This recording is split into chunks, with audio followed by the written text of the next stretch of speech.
75% of the British public now feel they have to refrain from speaking their minds because of the chilling levels of harassment from Islamists and the far right. That is according to a new report from the government's independent social cohesion advisor, who's warned there is a serious threat to our democratic way of life.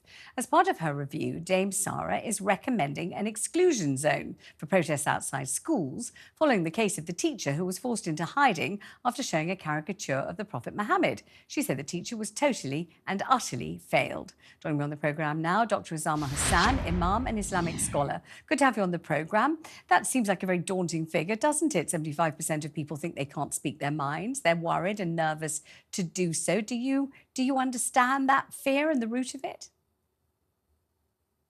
Yes, of course, it's very worrying.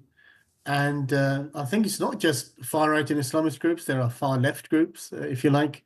Unfortunately, the debate in this country around Brexit has been very polarised, where it didn't need to be. And political discourse in general has become quite toxic, actually. This seems to be a breakdown in kind of just civilised discourse and behaviour. And that's at the root of some of this.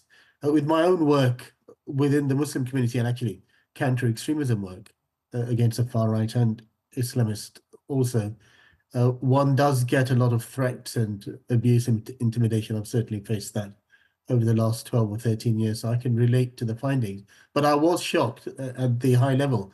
In this report, they polled over 1,000 random people across Britain and found very high levels of people self-censoring and being afraid to speak out. And of course, that is a concern for our democratic way of life. What, if anything, do you think can be done about it, Doctor? Well, Dame Sara has come up with a number of recommendations, which are really quite sensible.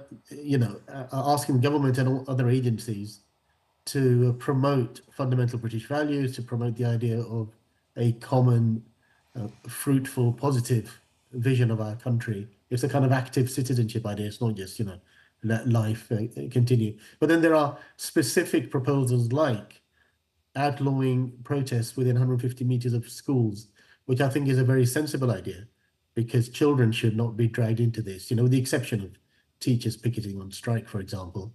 But where there are concerns, parents should take that up with teachers, of course, and with other authorities. But this Backley school in particular had to go offline.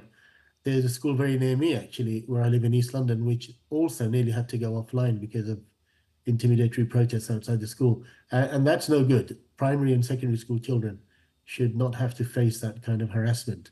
And by cracking down on this kind of thing, I think the authorities can send a clear signal that we want a more civilized and harmonious and tolerant society where people can have vigorous debate and they have strongly held views, but there is a space for that in a democracy to argue your case without resorting to harassment. Well, thank you very much indeed for joining me.